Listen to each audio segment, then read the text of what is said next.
こんにちは。今日は前回パールビーズで作ったビーズフラワーをネックレスとピアスに仕立てようと思います。丸カンとピアスのフックやネックレスチェーンをつなぐだけなので、初めてアクセサリー作りにチャレンジするという、初心者さん向けのビデオです。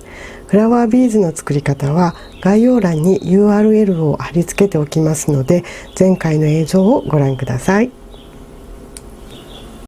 はい、ではこの 6mm で作った6枚の花びらの、お花にこの丸カンとフックをつけてピアスに仕立てたいと思います。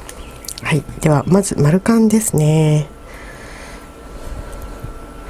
これは丸カンはこの少し隙間が空いているところから開くんですが、こんな風に2つで持って片方を手前に倒します。こんな風にわかりますか？こういう風に開けます。この横にビッて引っ張るのではなく、手前に引っ張るっていう感じでこんな風に開けます。でここにお花と、花びらと花びらの間のテグスを通します。でそれと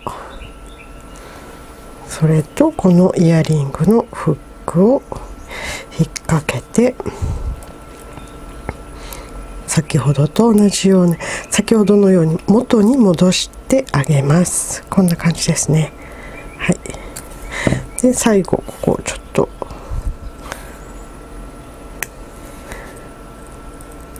つまんであげると馴染んで、これ服が取れにくくなります。はい、出来上がりです。はい、今度ネックレスも同じように丸カンを開いて、このテグスとあとこのチェーンに通すだけでもうネックレスに出来上がります。でこれはちょっと早送りで載せておきますのでご覧ください。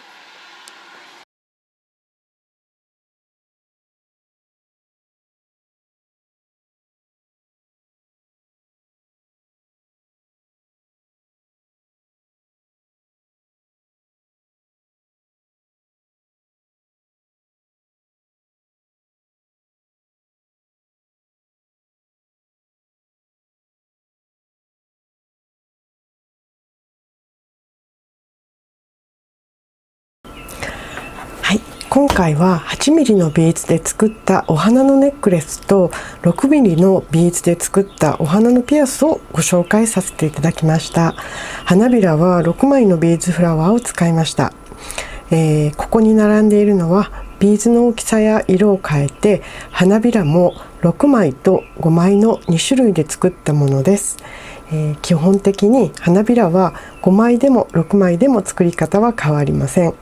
そしてここにあるキーホルダーも丸カンにつなぐだけなので、ネックレスやピアスと一緒でとっても簡単です。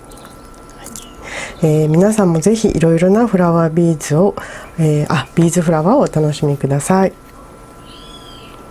次回は基本のビーズフラワーに少しビーズを足して作るこのような、バレットをご紹介させていただく予定です。